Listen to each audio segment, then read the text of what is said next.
నాలుగో మాటగా మత్తయి సువార్త 27:36.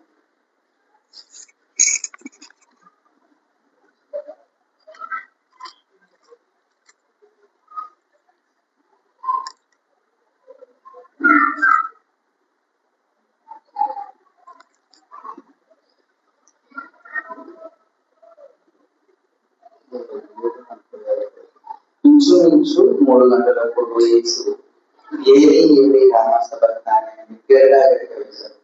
ఆ మాటకు నా దేవా నన్ను ఎందుకు చేయుచున్నావు? అయితే దేవుడు ఎందుకు విడిచిపెట్టవలసి వచ్చింది? దానికి గల కారణాలు ఏంటో మనం ఆలోచన చేస్తే, దేవుడు తను సృష్టించిన సృష్టి అంతటిని అపవాది చేతుల నుంచి కాపాడుకోవడానికి, పాపలుగా ఉన్న పరిశుద్ధులుగా చేయడానికి ఈ శిలువ కార్యం అంతటిని ఆయన తీసుకుని ఉన్నారు. అందులో దేవుడు తాను ఇచ్చిన సమయానికి తాను వచ్చి అక్కడ ఆయా ప్రాంతాలు ఆయన సందర్శిస్తూ అనేకమైన అద్భుత కార్యాలు చేస్తూ దేవుడు నామాన్ని మహిమపరుస్తున్న సమయాల్లో అక్కడ ఉన్న రోమా సైన్యము, అక్కడే ఉంటున్న సన్యద్రీవులను మనం చదువుతాము, తర్వాత శాస్త్రీయ పరిశీలన చదువుతాం. వీళ్ళందరికీ కూడా ఏది ప్రామాణికం అంటే మోషే దేవుడు ఇచ్చిన ధర్మశాస్త్రం ప్రమాణం అన్నమాట. వాళ్ళ ప్రామాణిక వాళ్ళు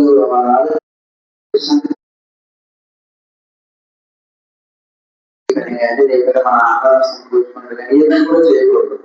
అయితే దేవాది దేవుడు తానే వచ్చి ఆయన సమయాల్లో కొన్ని సమయాల్లో పరిశుద్ధులు కావచ్చు, లేకుంటే వాటికి అవతల కావచ్చు, ఆయన అద్భుత కార్యక్రమం చేస్తూ వెళ్తున్నప్పుడు శరీరానికి తర్వాత శాస్త్రీయ పరిశోధనకి వచ్చిన మొదటి ఏంటంటే అసలు చేయడానికి ఫస్ట్ థింగ్ ఇది చేయడానికి అధికారం ఎవరిచ్చారు? ఆయన ఆలోచనలో వాళ్ళు పడి దగ్గర ఆయన చేసిన ఆశ్చర్యకరాలన్నింటినీ వాళ్ళు అమలు చూసుకుని రోమా సైన్యానికి ఏం చేస్తారంటే వాళ్ళు కంప్లైంట్ చేసేస్తారు అన్నమాట. అంటే వాళ్ళు న్యాయమోపడానికి వాళ్ళు రోమా సైన్యానికి సైన్యాధిపతికి దగ్గరికి వెళ్ళి దేవుడి మీద అపరాధం మోపి ఈయన ఎలా చేయించున్నారు, మోస అయితే చేయలేని చెప్పలేదు, మాకు మీరు చూస్తున్న వాటిలో ఇది లేదు, ఇది మాకు విరుద్ధంగా జరుగుతున్నది, మీరు పరిగణలోకి తీసుకోవాలని చెప్పేసి రోమ సైన్యాధిపతికి వాళ్ళు లేఖ సమర్పిస్తారు అన్నమాట. అయితే దేవుడు చేసిన అన్నింటిలో ముఖ్యమైనవి వాళ్ళు దేవుడు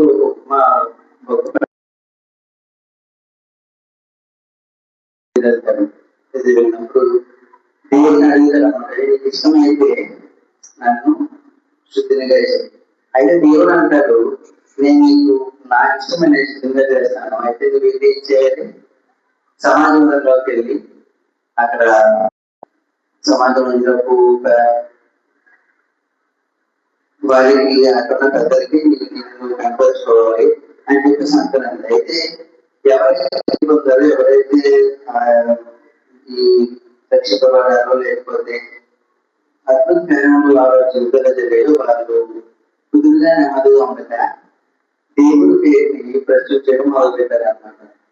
ఎంతగా అంటే వీటన్నింటి వల్ల ఈ సత్యేంద్రియాలు సాధువు పరిచయ వాళ్ళకి నెమ్మది లేకుండా పోయింది అనమాట.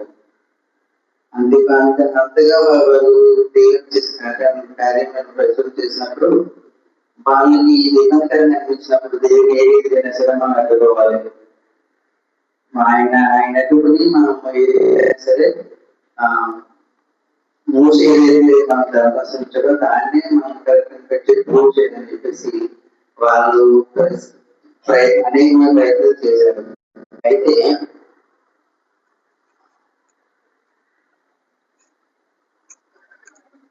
దేవుడి వాళ్ళు చేసిన ఆ ప్రయత్నాల వల్ల దేవుడిని రోమా సైన్యాధిపతులు వారి ఆలయంలో తీసుకోవడం, సిలువ వేయబడడం, వీటన్ని జరిగిన తర్వాత దేని గురించి జరిగించాడు అంటే ధర్మశాస్త్రము మన మీద పాపం ఆరోపిస్తూ ఉంటది. ఈ కేంద్రంలో కూడా ఆ పాపం మన మీద ఆరోపించబడుతుండడానికి దేవుడు మరణించాడు. అది మొదటిది ఎగిరేయలేదు. రెండోది ఏంటంటే దేవుడు మనల్ని తండ్రికి అతి సమీపంగా చేశాడు అనమాట. ఆయన ఎప్పుడైతే శివుడు వేయబడ్డాడో మరణించాడు, అదే పరిశుద్ధి మధ్యలో ఉన్న ఆ తెర రెండుగా చేసి చేయబడింది. అక్కడి నుంచి దేవుడు తన ద్వారా సరాసరిగా దేవునితో తండ్రితో మనల్ని తెలియజేయడానికి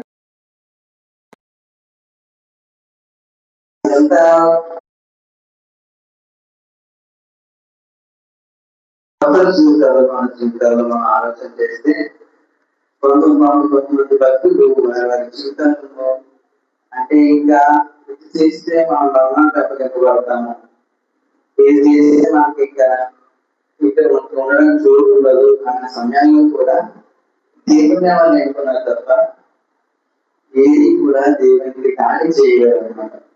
అందులో మనం దానియలు చూస్తాము. దానియలు సహోదరులు లేదా దానియలు స్నేహితులు అని చెప్పుకోవచ్చు.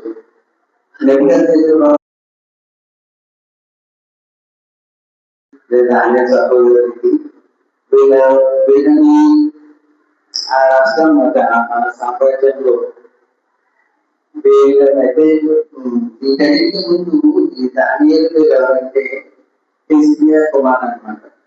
హిజ్కియా కుమారులు అనబడడానికి దానియేలు అంటే వీళ్ళందరూ మంది శాపం ఎంత వస్తుందంటే హిజ్కియా తాను దేవుడు నాకు చేసిన మేలు నచ్చి అనుకున్నదంతా కూడా దగ్గర వాళ్ళకి తన దర్శనం చూసినప్పుడు ఇది ఇలాగా అని చెప్పేసి దేవుడిని తెలుసుకుంటా దేవుడి గురించి ఇది నేను సంపాదించుకున్నాను చెప్పి చూసిన తర్వాత దేవుడు హిజ్కియాని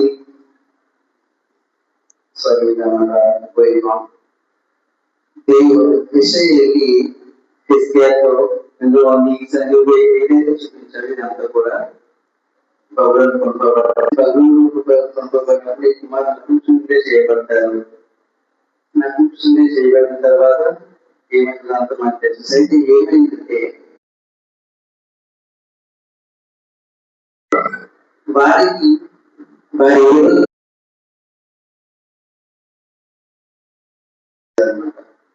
వారు అలా చేసుకున్నప్పుడు ఎక్కడ అంటే అది ఆ సామ్రాజ్యం అంతా కూడా మనకి అంటే దానియేలు మీరందరూ కూడా దేవుని సేవించేవారు. అదైతే దేవుని సేవించలేండి అంటే దేవుని ఎరగని రాజ్యం అది. ఓకే, అయితే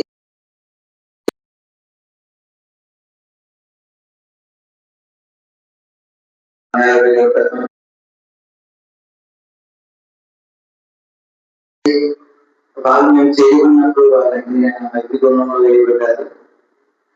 అదే కనుక వాళ్ళే అట్లా వస్తే కనుక వాళ్ళు కొంచెం చదువుకునే వాళ్ళు కాదనమాట. అలాగే అనేకమైనది దేవుడు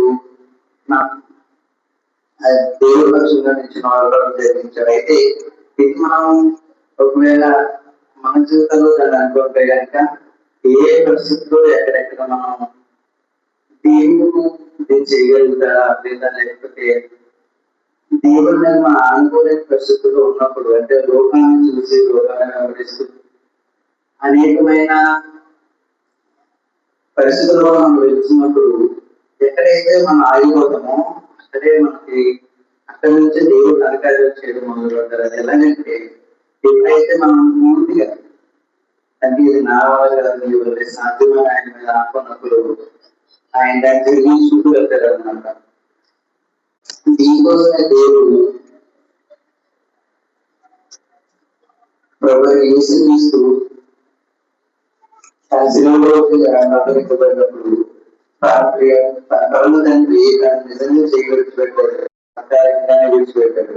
ఎందుకనగా ఇప్పుడు జరగకపోతే లోకం రక్షింపబడతారు, లేకపోతే పాపులైన వారు లేదంటే పుణ్యమైన వారు అందరూ రక్షింపబడటం అసాధ్యము. దేవుడు ఈ కార్యానికి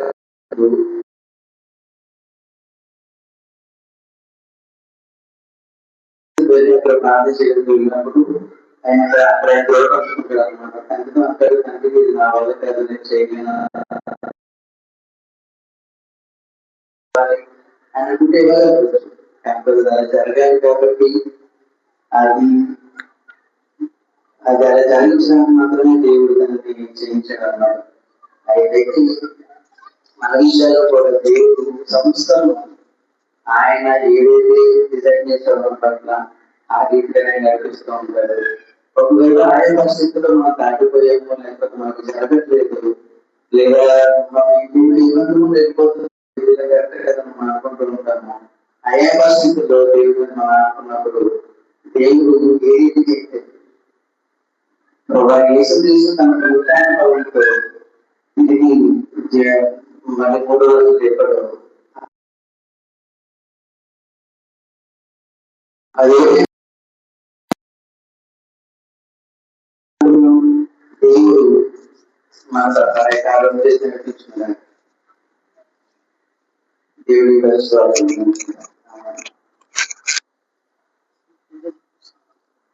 నాకు చెప్పడం